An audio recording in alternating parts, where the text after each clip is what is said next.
Welcome back to A Fresh Story, the podcast where we have conversations about brave decisions to start over again. I'm Jenny. And I'm Olivia, and we're so glad you're here today.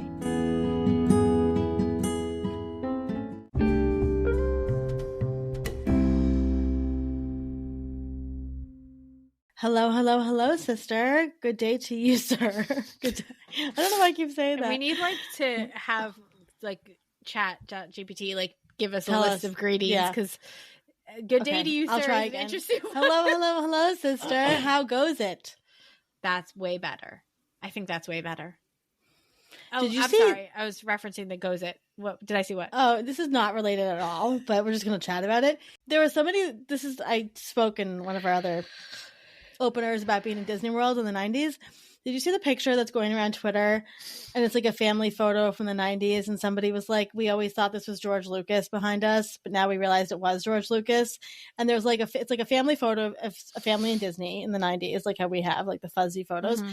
And in the background is a man sitting there on this bench or whatever. Sure. Yeah.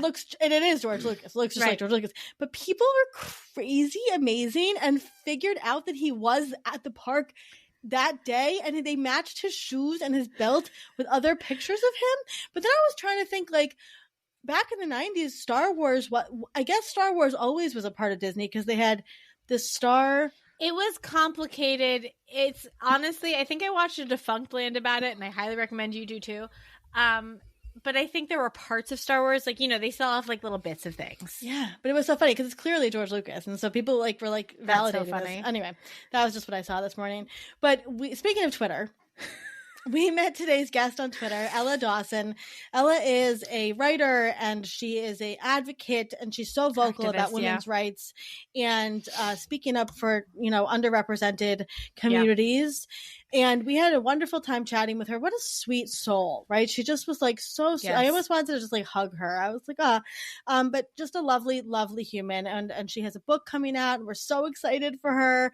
And so it was just a fantastic conversation with Ella about emotional abuse and relationships and speaking up for yourself and all the things that we're always it's so important to talk about. So please enjoy this episode with Ella Dawson, and please remember to rate, review, and subscribe to A Fresh Story so we can keep telling Fresh Start stories.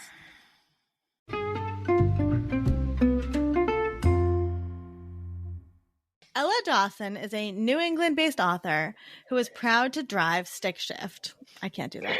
Her debut novel, But How Are You Really?, will be published by Dutton Books in May 2024. In her nonfiction work, she digs into stigmatized topics, including domestic violence, trauma recovery, and sexuality. She is reader-supported on Patreon, where she shares exclusive essays, videos, and pop culture recommendations every week. And I am a huge fan of Ella. I think I've been following you on Twitter for a long time. You're definitely a very loud voice, a very positive voice over there. And so we have intertwined, and I finally snagged you before you're going to be very busy in 2024 with your book coming out. So thank you for being here today. Thank you so much for having me. The spirit of this podcast resonated with me so much when I found out about it, and I am thrilled to talk to you guys today. That's awesome. How are you today? I'm pretty good. I have a bit of that fall cold everyone has, so I apologize if I sound congested, but I'm good. I'm surrounded by cats right now, so I can't complain. There's a very sweet-looking cat right behind you in shot. He is a very thick orange tabby, so. Oh, man. Cats are very special. Anyway, I could talk about cats for a while, but let's get back to your Fresh Start story. Why don't you take us to the beginning of it? Sure. So my fresh start began in July 2021 when I ended a relationship that I had been in for quite some time and had been miserable in for quite some time.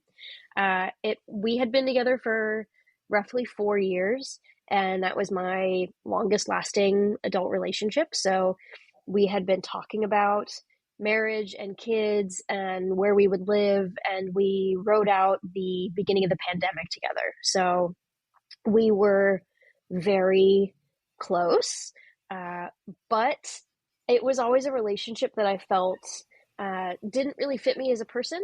And it was a relief to get out of that relationship.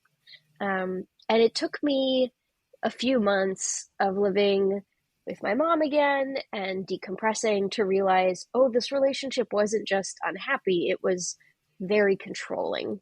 And I had to suddenly start unpacking all of this repressed agony and confusion and insecurity and trauma. And so I had this amazing fresh start where I was able to rediscover who I was and kind of unpack parts of myself that I had shoved aside and put in storage because it didn't suit who my partner had wanted me to be. And that was lovely to kind of reconnect with who I was, but also incredibly scary. And starting over when you are 29 and your friends are getting engaged or super successful or getting their own places and you're living with your mom again, it was a real humbling experience, but I am glad that I did it. Yeah. I think it's cool that we got somebody on the podcast to tell me my own story back at me, because I have almost the same story. So take us back. I mean, as much as you want to tell, like that moment in July 2021, when you decided that the relationship's over, what were the feelings? What did you feel? Like you said, relief. Like, can you talk about a little bit the mixture of feelings you may have had? Yeah, I had known that the relationship needed to end because it was coming to a boiling point. It was coming to that place of he really wanted to get married and he knew that he wanted to move in together. We'd been living together in his tiny studio apartment. He wanted us to move out, get a new place. And I just had this sensation of, if I don't leave now, I'm going to be stuck forever. Yeah. And if I stay, I don't know how long I will be alive, because I was struggling a lot with depression and suicidal ideation. And I was just like, I don't really know. I don't know how long I'll be able to exist if I go down that road. And so I had for weeks for months, this dread and agonizing feeling of guilt and shame of, I know I want to break up with this person. Why can't I do it? Why am I so afraid to start this conversation? I didn't really know where I would live once I moved out of his place because the pandemic had been happening and I was too overwhelmed and depleted to look at apartments on my own. I just felt really trapped. And so it was this buildup of stress and real terror. And I had started to have like racing heart issues. And of course, that's related to stress and anxiety in your living environment. But at the time, I thought, oh my God, I must be having like a heart problem. This is going to be terrible. So I was just petrified. Yeah. And what I wound up doing was going to my parents' house, my dad's house in Long Island, because my partner and I were supposed to leave for a 3-week trip to Europe. And I didn't know where my passport was. So I thought it might be at my dad's. So I packed, without even really knowing what I was doing, I packed all my valuables in my backpack and went to my dad's. I gave my partner a kiss goodbye and said I'd see him next week. I never saw him again. Wow. And when I was, and when I was at my dad's, my partner was just being really shitty in text messages, being very like aloof and kind of just icy, because I think he could tell that I wasn't all in on this trip and that I think he could tell that he was losing me. And he called me and we wound up having this like 3-hour conversation where I just sobbed and was like, I don't deserve you. I'm not capable of what you want. I'm not good enough to be your wife. I feel like I'm having a nervous breakdown. Just like, I really felt like I was the problem. And I basically was like, I have to let you go. I'm not good enough for you. I can't be who you want. And then as soon as I hung up the phone, I was like, oh my God, I did it. Yeah. Like so much of that just evaporated. All of the anxiety, all of the panic, all of the feeling of I'm going to die. I'm going to suffer forever. I'm such a terrible person. It just evaporated. I had the best night's sleep of my life that night. I woke up the next day and was chipper. I felt like my personality had re-downloaded. And for like the next, I would say 3 or 4 months, I was just in this like manic euphoria state of I'm free. I can do whatever I want. No one wants to know when I'm coming home every single day.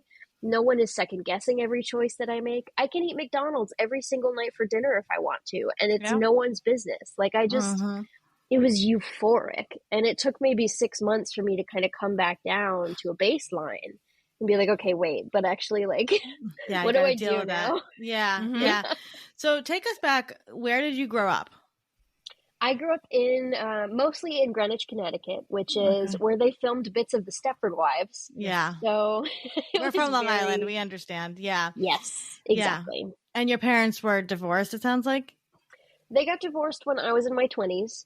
So, and I'm an only child. So I was very close to them growing up. And them separating when I was in my 20s was kind of like, oh, holy crap moment. But they're very good people. It was amicable as far as these things go. Yeah. And so you're a writer. So when did you start writing, and how has that informed kind of this first phase of your life? Yeah, I was a writer before I knew how to write, which sounds like such a I get it. schmalpy thing, but my mom has photos of me drawing in composition notebooks, just squiggle lines. So I've always been interested in storytelling, and I started writing like little short stories when I was in middle school and high school, and I just always knew that was how I processed the world and what I wanted to do. I just never thought it would be a real career. So it was always something that I did because that was how I needed to express myself and understand my life, and eventually how I needed to communicate with the rest of the world. And I'm very fortunate that because of the internet, mostly, I've been able to turn that into a real platform for myself.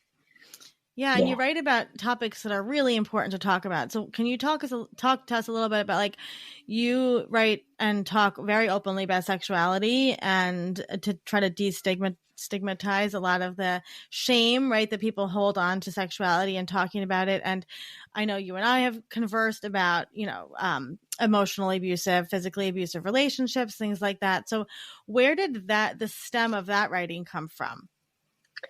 I don't really know, because both my parents are very private people, and I don't know why I was always born. Is that way. I don't know why I was born with like very different boundaries around this type of topic.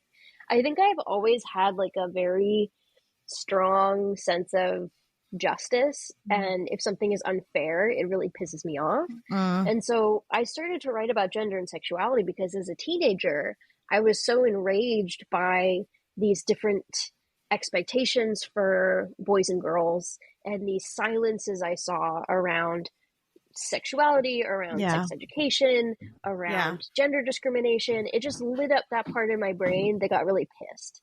And writing was the best way I knew how to communicate about those topics. So I started to write about gender and sexuality as a teenager.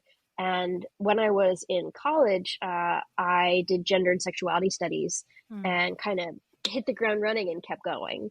I think I was so drawn to more stigmatized topics because there's such a void when it comes to these incredibly important, intimate topics that we need to read about and to learn about in order to feel less ashamed and lost.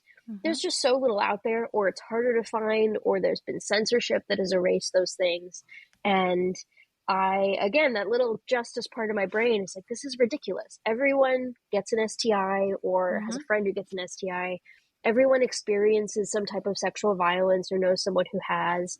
And if no one's going to write about it, I'm going to write about it. And also, if I've experienced this, I'm pissed that I experienced it, and I want to understand it, and I want to connect with others, and I want to do something to make this a little less terrible for other people.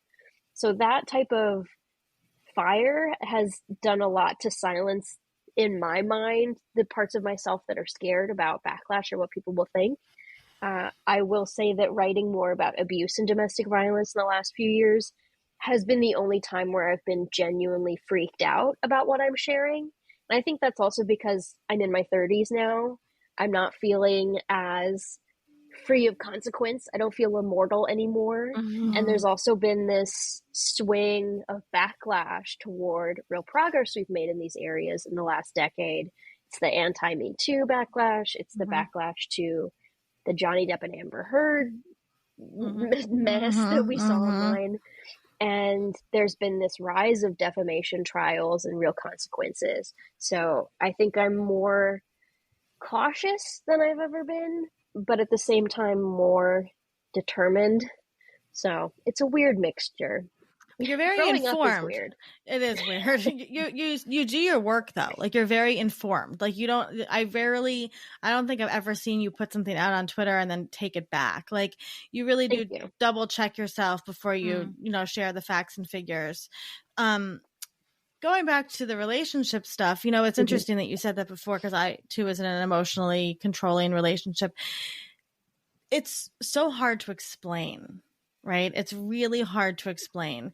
Yeah. And it's so nuanced. If you feel comfortable sharing, what were some of like the little teeny things that now looking back, you're like, oh, that was actually controlling, but I didn't realize it. Yeah, I have so many of those because when you are, I know. I feel like one of the ways I try to explain it to people, when you've been in this type of emotionally abusive relationship, it's often a very like high control relationship. And you're in almost a cult of one. Mm-hmm. And so there's this person who's convincing you things are normal that are not normal. And that your reaction, your discomfort with those expectations, that you are the problem. When in reality, they're delusional. And so there are all these little things that I look back on now that I'm out. And now that I have some more adult relationships under my belt, that I can say, that was bizarre. But when I was 25 and kind of learning these things for the first time and fell madly in love with someone, I was like, oh, okay.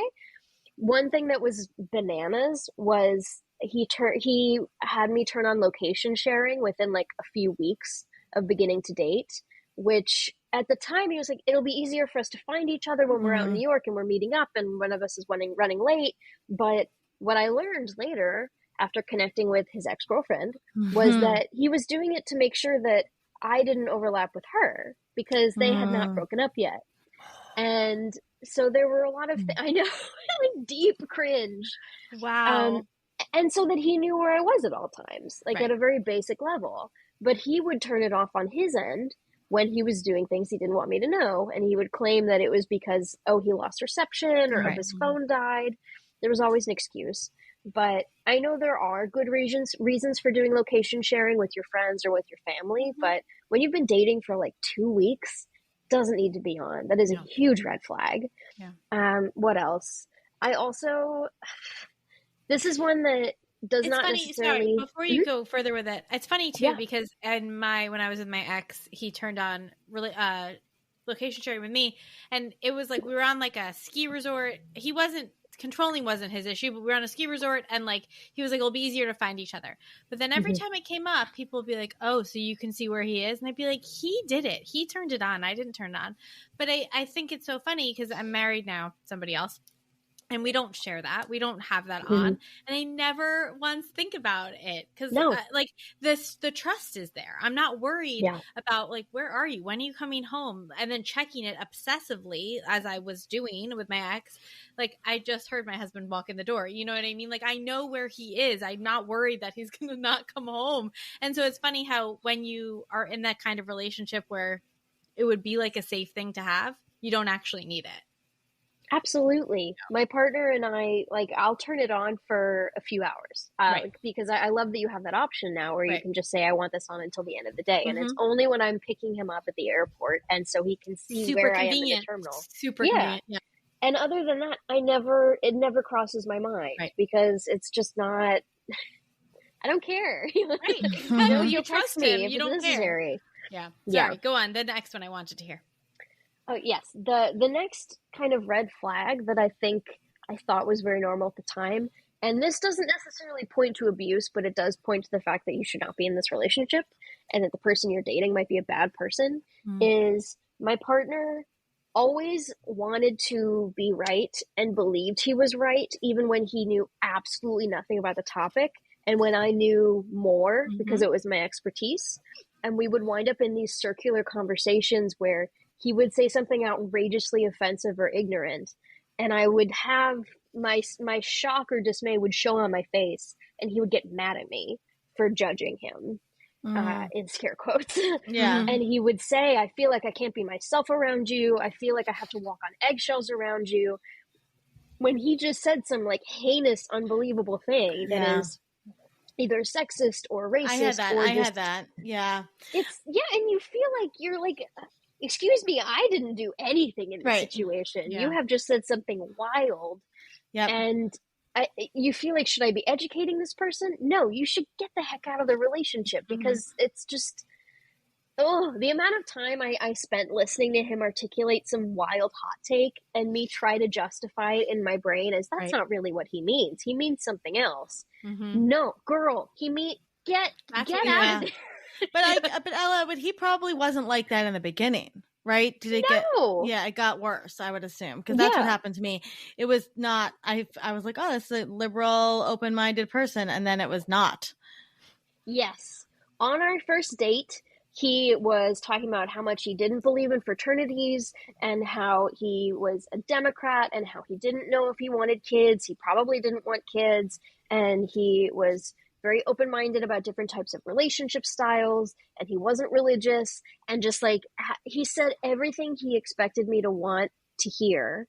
And then as time went on, actually he's a deacon at his church and he sings in the church choir.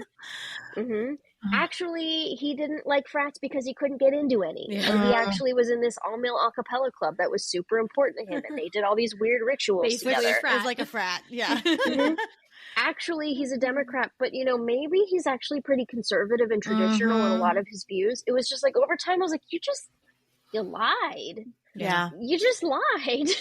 Yeah. And actually, he does want kids, and he wants them all to be raised within Christianity. And I have to come with them to church every day, because even though I don't believe and I don't have to convert, it's confusing for the kids if, one partner isn't religious. Just like, I was like, well, how did we get here?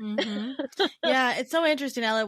Jenny and I were just talking about this, that moment that you realize that you're not with the person you thought you were with, and how fucking frightening that is, right? Like, it's terrifying. It's terrifying. It's like a horror movie. In fact, Ella, I'm going to assign for you a project. You need to write this horror movie, because honestly, like that moment that you realize that you're with this Jekyll and Hyde person and you're trapped. Right. And you're so at the ground level that you can't even figure out how the fuck to get out of there. Did you have a moment like that you were like, this is not what I thought? Yes.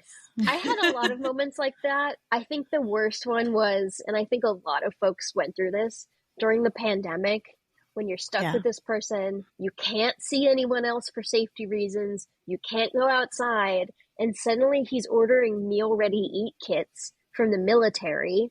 And like stockpile, and talking about how he wants to get a gun because he thinks that the Civil War is going to break out on the street.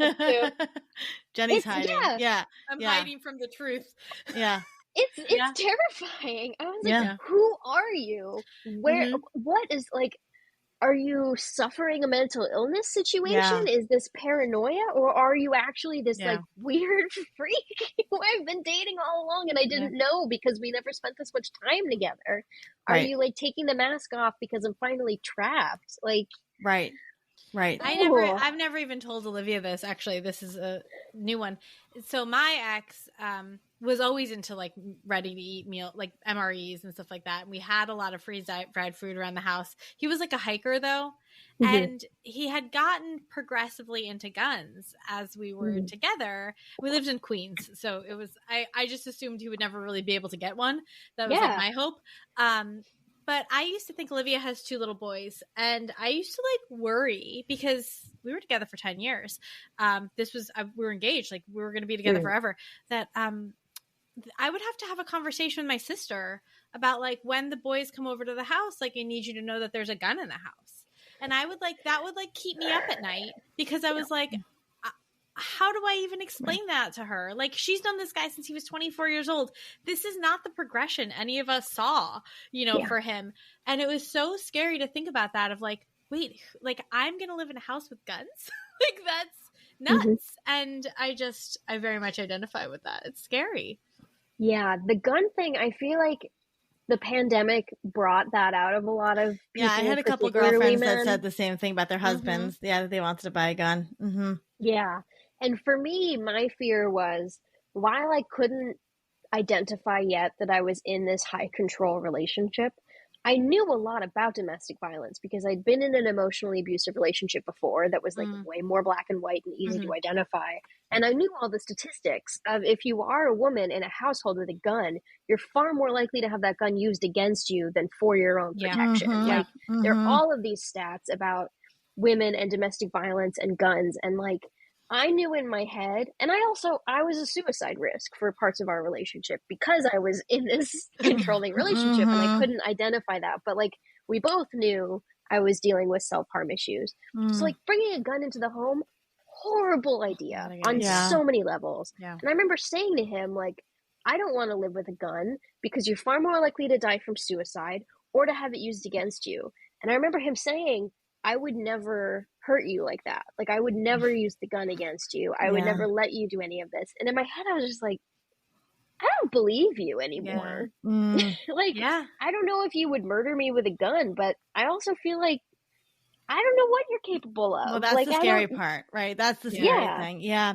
So after you left the relationship, what was the healing journey? I have a question. Sorry, Jenny has a question. Which is, you were in this previously emotionally abusive relationship, and then you find yourself in this situation that you can't quite identify. I've been in two situations that were similar to each other, not similar to that, and I felt this immense sense of like, what did I do again? Like, how did I get here again? And I would cry to my ex and I'd be like, how did I do this to myself again? To be with somebody that doesn't, love me in this way. Did that occur to you? Oh, 100%. I was devastated and I was mortified. I was like, I literally write about emotional abuse in this past relationship and I wound up in this situation again. Like, I know so much about this and I still didn't recognize all these signs. And it brought me some comfort to learn, like, that's actually pretty common. Yeah, it is. Like, especially if you've been sexually assaulted or raped, you're far more likely to be assaulted again. And it has nothing to do with you. It is not your fault. It is like the circumstances that you find yourself in. So that was some cold comfort, but I did feel very ashamed. And it took a lot of work to kind of unpack, well, I might have been older and wiser, but there were all these different factors going on in my life that made me so vulnerable to someone like this. Like, my parents were going through this divorce. I was 25 and didn't have a ton of experience. I didn't have like a strong friend network at the time who could really pull me out of something like this. Like, there were a lot of things that made me easy prey. And also, my ex before that had been like a 20-year-old, very sexy, very deranged dingbat. But my second abuser was a 31-year-old, extremely experienced manipulator and liar who was much more dangerous and much more successful at the love bombing and the grooming and everything, and had so much more at his arsenal because he had an unlimited credit card from his parents and could buy me all these gifts and fly me out to California first class. Like, he was so much more of a formidable opponent in that sense. And final boss. And I feel like now I will never be fooled again because I have so much more perspective, and also I've worked really hard to build a foundation where I won't be as vulnerable. But it took me a long time to be like, stop victim blaming yourself. Like, just stop it. It's so frustrating to like look around and be like, how did I get in this box again? And there you mentioned an age gap. There was an age gap between you two. 5-year age gap, which is seems like not a big deal, but though.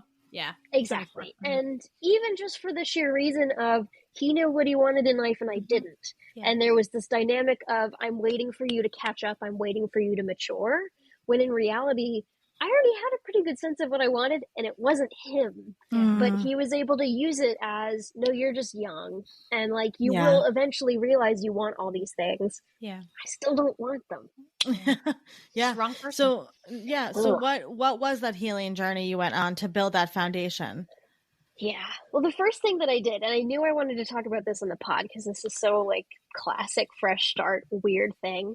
I wound up 2 months after I left that relationship, I had become really good friends online with this girl who I'd never met, but who had been really helpful actually in leaving the relationship because she'd never met him either, and she'd never known me before, and she knew me mostly through my writing. And when I started to tell her about my relationship, she was like, girl, are you happy?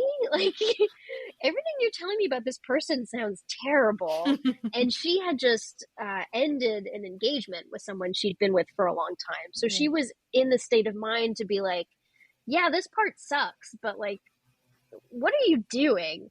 And so when I broke up with him, she was like one of the first people I told, because she was so excited and also so prepared for how weird it would be. But she wound up needing someone.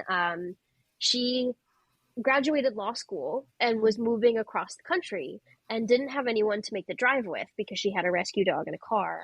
And I had no job and no boyfriend and no house. I was living with my mom, and I was like, do you want me to do it with you? I've never done that before.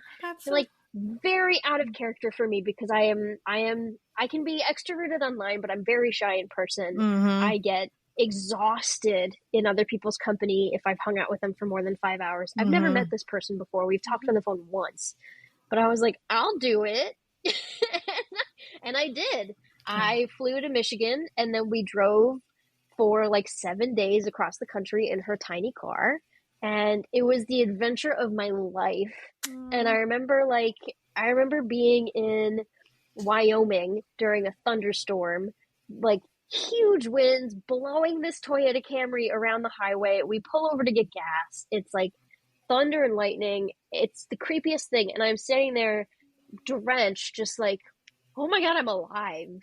Like, I'm alive. I got out of this relationship. I am feeling so much. I'm in Wyoming with some lady and her dog. Like, it was this feeling of, I can do whatever I want and I'll be fine. Like, I will be fine. It's going to be fine. Yeah. And that was really key to kind of jump starting the realization that that chapter of my life is over and I have to figure out the next one. And it's going to be okay. Yeah. I love that. So talk to us about your book, about the novel. Where did that come from? Yeah, this is another kind of, oh, you dummy type of story. In 2019, before the pandemic, I had been with my terrible partner for 2 years, but I went to my 5-year college reunion, and I went alone because I was smart.